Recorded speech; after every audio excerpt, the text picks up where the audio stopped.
गांधी की बात चल रही है, गांधी परिवार की बात चल रही है, अमेठी, रायबरेली, पीलीभीत, इन सब सीटों का जो इतिहास है वो गांधी नेहरू परिवार का इतिहास है।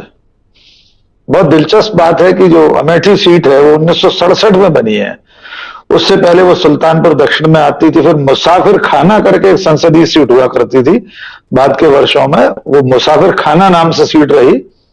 शुरू में दूसरे लोग वहां से चुन के आते रहे और कुल मिलाकर 1 या 2 बार गैर कांग्रेसी कोई व्यक्ति वहां से चुनाव जीता है।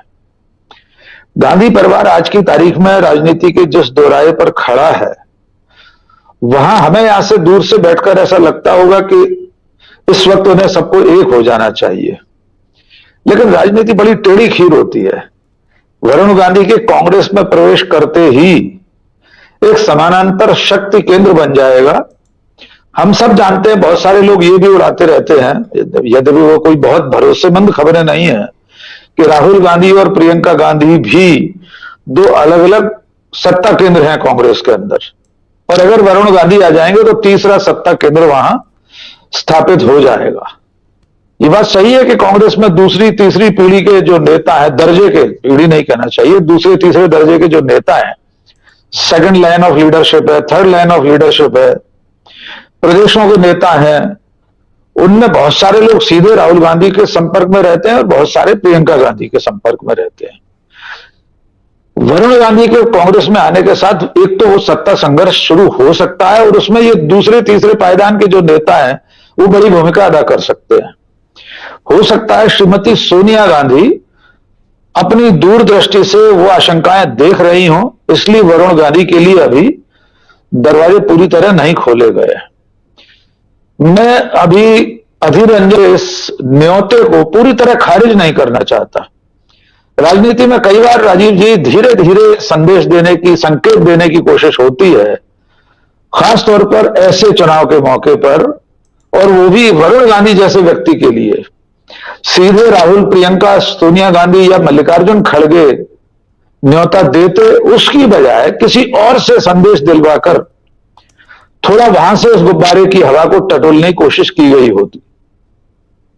कल तो नामांकन भरने की आखिरी तारीख है, लेकिन असल में जब तक बी फॉर्म सिंबल नहीं प्रत्याशी जमा कर देगा, तब तक वो किस पार्टी का प्रत्याशी है वो तय नहीं होगा। उसके लिए अभी 2-3 दिन बाकी रहेंगे। तो कल के बाद भी ये गुंजाइश रहेगी कि वरुण गांधी कल हो सकता है साधारण तौर पर निर्दलीय के रूप में फॉर्म भरा है, 3 सेट जमा कर दें, और आखिर में बी फॉर्म उन्हें किसी पार्टी का मिल जाए, चाहे वो समाजवादी पार्टी हो या कांग्रेस पार्टी हो। तो एक तो इसके लिए थोड़ा सा देखना होगा। दूसरी बात यह है, वरुण गांधी के कांग्रेस में आने के साथ ही पिछले कुछ वर्षों में उनके तमाम सारे बयानात भी सामने आ जाएंगे, राजीव जी, जो उन्होंने सांप्रदायिक दृष्टिकोण से दिए हैं, जो बीजेपी में रहते हुए उसकी अनिवार्यता रही होगी, लेकिन एक पढ़े लिखे आदमी से ऐसी उम्मीद नहीं की जा सकती थी। जैसे बयान हुए, हाथ काटने वाले बयान, आग लगाने वाले बयान देते रहे थे। जब तक वो बीजेपी में है, किसी को कोई परेशानी नहीं है, लेकिन जैसे ही वो कांग्रेस में आ जाएंगे, हम और आप भी, मुख्य धारा का मीडिया भी ये याद दिलाने लगेगा कि ये वही वरुण गांधी है जो मुसलमानों के हाथ काटने की बात करता था। राहुल गांधी तो मोहब्बत की दुकान खोलकर चल रहे हैं।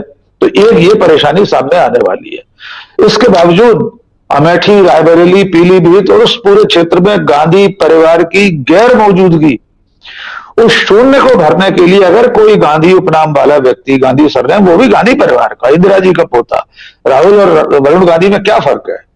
बीजेपी आरएसएस का जो नफरत और झूठ का कारखाना है, वो राहुल गांधी को जिस बिना पर गाली देता है, वो पात्रता तो वरुण गांधी की भी है। क्या फर्क है उनमें दोनों में?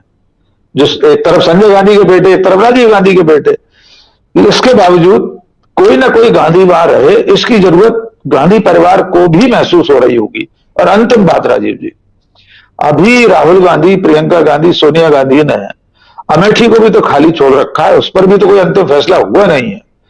बहुत सारे लोग ये मशवरा दे रहे हैं कि राहुल गांधी को वहां से चुनाव लड़ना चाहिए या रायबरेली से प्रियंका गांधी को चुनाव लड़ना चाहिए। तो वो अभी बिसात पर वो 2 खाने बाकी हैं, कल तक, पहले चरण के नामांकन तक। तो कुछ करिश्मे अभी 1-2 दिन में हो सकते हैं। फिलहाल मुझे ऐसा लग रहा है वरुण गांधी का कांग्रेस में प्रवेश बहुत आसानी से नहीं होगा। राहुल गांधी के 2 बयान आपने सुनवाए हैं, राहुल गांधी विचारधारा की जो लड़ाई लेकर चल रहे हैं, इतनी स्पष्टता, अपने विचारों में इतनी साख गोई इस देश में अगर किसी राजनेता में है तो उसका नाम राहुल गांधी है, जो साफ कह रहा है मैं गर्दन कटा सकता हूं, गला कटवा सकता हूं, आरएसएस के कार्यालय नहीं जा सकता। तो वो वरुण गांधी को कांग्रेस में प्रवेश दिलाते समय भी ये तस्दीक जरूर करना चाहेगा कि आइंदा उस विचारधारा के साथ वे नहीं रहेंगे और साफ बोलकर आएंगे कि संघ की विचारधारा नफरत की विचारधारा है, विभाजन की विचारधारा है। ये सारी अग्नि परीक्षाएं वरुण गांधी को भी पार करना पड़ेंगी। मैं उनका कांग्रेस प्रवेश बहुत आसानी से होता हुआ नहीं देख रहा हूं राजीव जी। जी राजीव जी, मैं पंकज जी की बातों में एक दो बातें जोड़ना चाहता हूं। एक तो ये कि अमेरिका या जर्मनी हमारे आंतरिक मामले में हस्तक्षेप कर रहे हैं, ये हम सब में से किसी को स्वीकार नहीं होगा। हम भी नहीं चाहेंगे कि कभी ऐसी स्थिति बने, सरकार कोई भी हो, किसी भी पार्टी की हो, प्रधानमंत्री कोई भी हो, एक संपूर्ण प्रभुत्व संपन्न लोकतंत्रात्मक गणराज्य के आंतरिक मामलों में हस्तक्षेप है कि अमेरिका का विदेश मंत्रालय या व्हाइट हाउस भारत में चल रही किसी गतिविधि पर आपत्ति दर्ज कराए। लेकिन जैसे ही हम उनके हस्तक्षेप पर आपत्ति करना चाहते हैं, वैसे हमें याद आ जाता है कि हमारे देश का प्रधानमंत्री तो वहां के चुनाव में, यानी अमेरिका के चुनाव में एक प्रत्याशी के हक में वोट मांग रहा था। अब की बार ट्रंप सरकार, राजीव जी, दुनिया के राजनीतिक इतिहास में, राजनयिक इतिहास में, न इससे पहले कभी हुआ न इसके बाद शायद कभी होगा कि एक देश का प्रधानमंत्री दूसरे देश के राष्ट्रपति चुनाव में एक प्रत्याशी विशेष के लिए वोट मांगे सड़कों पर खड़े होकर या किसी स्टेडियम में। तो हम आपत्ति कर नहीं पाते, उससे पहले उनके ठटकर्म हमारे सामने आकर खड़े होता है। सेना के जरिए सत्ता पर प्रभाव जमाने का जो अंदेशा पंकज जी ने जाहिर किया है, वो सचमुच बेहद खतरनाक है। पंकज जी, आपने वायुसेना अध्यक्ष, भूतपूर्व वायुसेना अध्यक्ष राकेश कुमार सिंह भदौरिया का उल्लेख किया। मैं इतना सिर्फ जोड़ना चाहता हूं कि उन्होंने जो भारतीय जनता पार्टी में प्रवेश के समय बयान दिया, उसमें उन्होंने कहा है कि मेरे पूरे कार्यकाल के वायुसेना के जीवन के अंतिम 8 साल जो बीजेपी के नेतृत्व में रहे हैं, वो सर्वाधिक यादगार और उल्लेखनीय है। यानी आजादी के बाद वे पहले वायुसेना अध्यक्ष हैं जो भारतीय जनता पार्टी के मातहत एयर चीफ मार्शल थे। वे न भारत सरकार के एयर चीफ मार्शल थे, न जो सर्वोच्च कमांडर हमारी तीनों सेनाओं का, भारत का राष्ट्रपति, उसके मातहत थे। वे भारतीय जनता पार्टी नाम की एक राजनीतिक इकाई के वायुसेना अध्यक्ष थे। कोई सभ्य समाज इस कदर मूर्खतापूर्ण बात इतने बड़े ओहदे पर रहे व्यक्ति से के मुंह से बर्दाश्त कर सकता है, ये उससे भी अधिक चिंताजनक बात।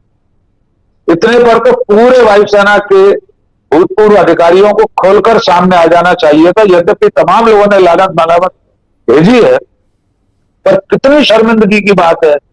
एयर चीफ मार्शल कह रहा है कि मैं के नेतृत्व में काम कर रहा हूं।